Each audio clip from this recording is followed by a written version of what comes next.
Right, let's move on to some of the football rumours from the last week and some of the news. I want to start with Chelsea, because Chelsea have made a massive splash in the transfer window. They've already got Hakim Ziyech, we've already got Timo Werner, they've brought in a centre-half, haven't they? Thiago Silva's just come through. Thiago Silva as well, who's just... No, they brought through a different Malang Sarr's just come through, he's then gone back out on loan. Sarr comes through and gone back out, but they brought in Thiago Silva and Ben Chilwell this week. A problem area for Chelsea that, if you ask me, they fixed. Thiago Silva may have lost a little bit of pace, but in terms of leadership that they've needed in their defence, and in terms of someone who can organise the team, there's not much better in football than Thiago Silva. And even if they just have him for a season, to then bring the younger players, Zuma, Tomori, Christensen, I'm not sure about Rudiger, to be completely honest, but the other three, to a level that they've played around this leader, because they haven't. I know they had Gary Cahill in, but he was never a world-class centre-half. Yeah. And then John Terry, maybe they were all a bit young to really have developed properly under John Terry's leadership at the back. So that's a great signing.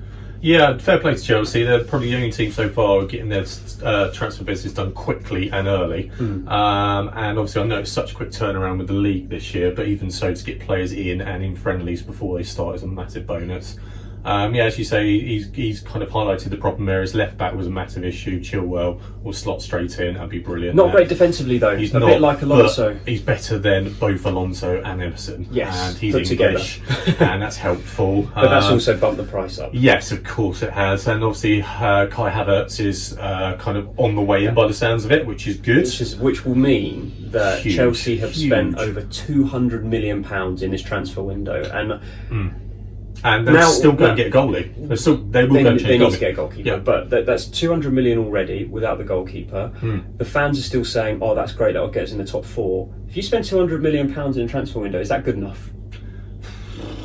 200 million was a big deal like 10 years ago. Still is. It's kind of a drop in in the one ocean, window. but No, it's not. In one window, it is still. But for a team like Chelsea that already had the players Chelsea had, that got in the top 4 this season, it's not like they finished 10th. No. They were in the top 4.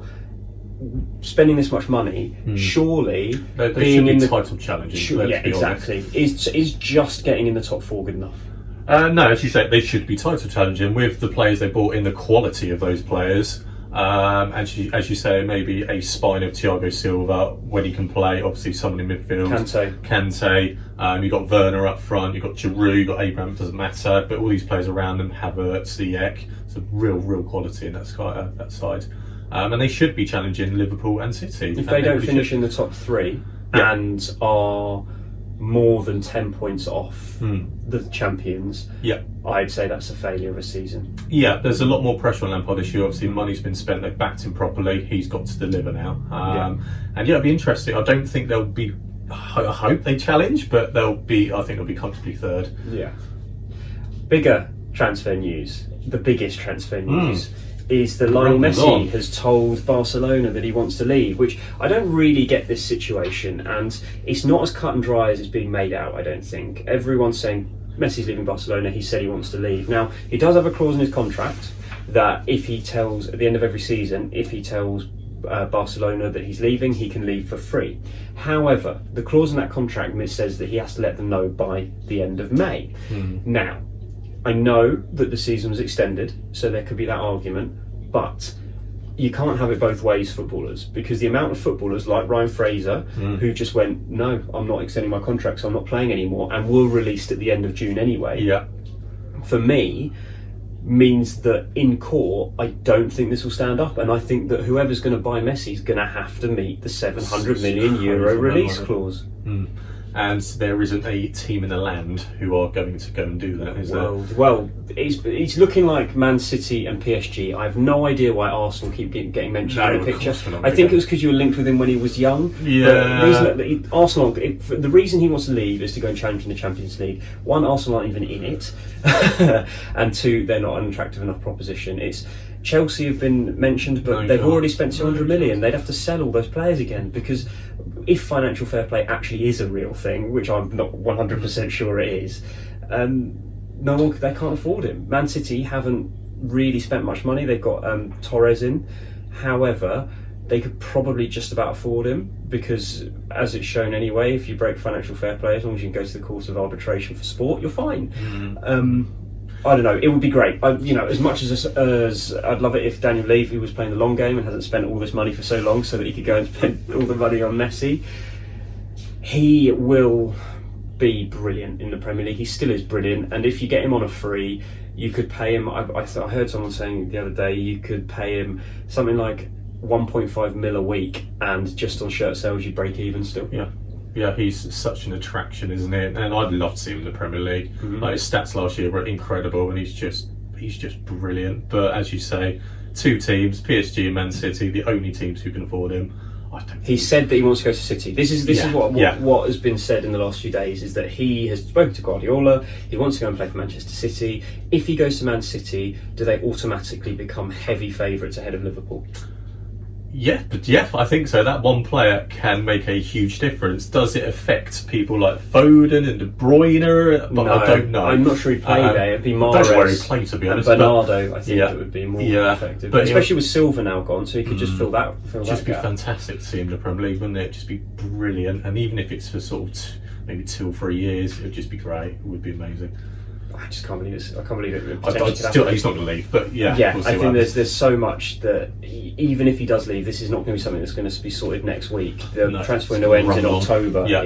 He won't be there by the start of the season. No way. Other transfer news is Rodrigo signing for Leeds, which has come out this morning, which is mad. He's a Spain international, scored against England in the last couple of years. Playing for Valencia in the Champions League, he's decided to join Marcelo Bielsa's project. That for me shows, and I know as much as Leeds fans will want to be like, well, Leeds are a huge club, this is what we should be signing. It's Marcelo Bielsa. This is the attraction of playing for Bielsa. Definitely, yeah, and it was a club record transfer, I believe, of about 27 million. So, broken after Ferdinand. Yeah, and he was linked with some really big clubs sort of this time last year. I think he was linked with Barcelona. I think he's a really, really good footballer, and that is a massive coup for Leeds United and a massive upgrade on Mr. Bamford. So if he can hit the ground running and score goals, they are going to fly next year. They need to, if. This is a big if. Now, we have to remember this sort of thing's been done before. When Middlesbrough came up, they brought Alvaro Negredo in, and they brought in Victor Valdez. Two signings we thought, great. Alvaro Negredo, again, a Spain international. He had scored goals, and he played in the Premier League as well for Manchester City.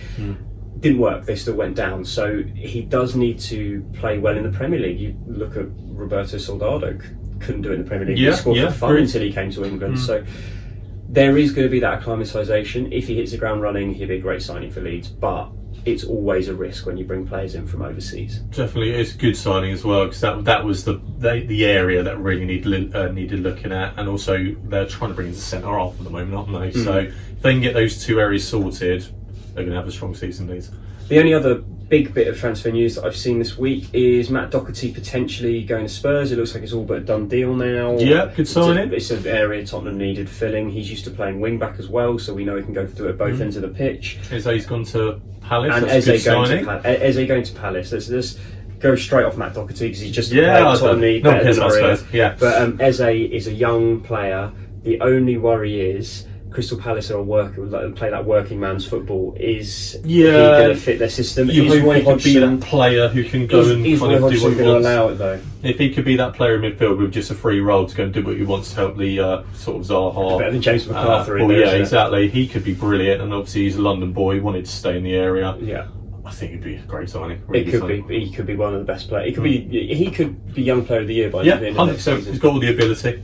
He might only spend 6 months at Palace. He might only spend a year at Palace. He could be that good. Let's just quickly mention the England squad, because that did come out earlier this week. Yes. Both of us are annoyed that Jack Grealish isn't in there. Yeah. I don't understand decision. it. Yeah. His numbers are better than Mason Mount. Not just saying it's Mason Mount that should be dropped out, but he's got the best numbers for the English player in that role. Yeah. I don't understand what Southgate's problem is with both Maddison and Grealish. Maybe it's their sort of flashy attitude, maybe, that they potentially could get in a little bit of trouble. But I think he sees Grealish as more of a wide sort of, should be challenging Sterling and Rashford. I don't see that. I think he's there because, well, Aston Villa don't have anything else. No, exactly, and that's not his main position, is it? He is a number 10, pulling the strings, doing what he wants to do, and he can do that for England. And it's a real shame. Both of us are happy, I think, that Calvin Phillips is on the side. 100%, delighted. And I know a lot of people will moan because the reason used for Grealish before was that he needs more Premier League experience. Now, I don't think Calvin Phillips is going to get on the pitch because this isn't friendlies. And a different type of footballers. Yeah. Completely different. Yeah. This isn't friendlies. This is 2 Nations League games. I don't know what the rules are going to be around subs. I don't know if it'll be 3 or if it'll be 5. I think the international football rules have gone to 5 now. So potentially it'll be 5 subs. However, I think that Southgate's got him in to have a look at him, to bring him around that environment, see how he reacts to being in the environment. Declan Rice will probably start, Harry Winks will play ahead of him. All these Premier League players will play ahead of him, but it's an opportunity to have him in the team and have a look at him. And I would like to see Phil Foden still play. I think Foden's more likely to play. Foden I think will play because he's been playing Premier League, playing brilliant as well. I would like to see him starting in the midfield personally.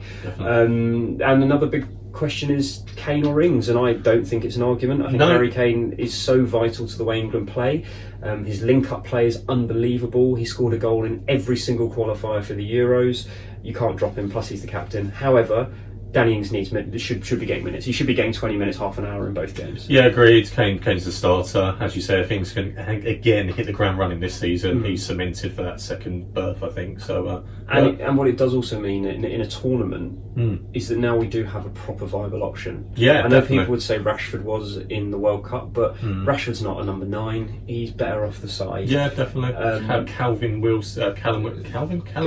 Wilson's not quite there, but Ings is. Yeah. And this means that if Kane doesn't play well, if Kane has a rough patch, if he looks knackered in a tournament, we can actually take him off. Definitely, there is the option instead of literally grinding him to a pulp. Yeah. All right, that was Pub Football with Miles and Jimmy. We'll be back next week. We might review the we won't do, don't worry. But we're going to be bringing you Nations League next Saturday, isn't it? Yes, we'll be doing an England special and another roundup of the week's football news. But one thing left to say. I've not got a drink, you've got a cup of tea. Cheers!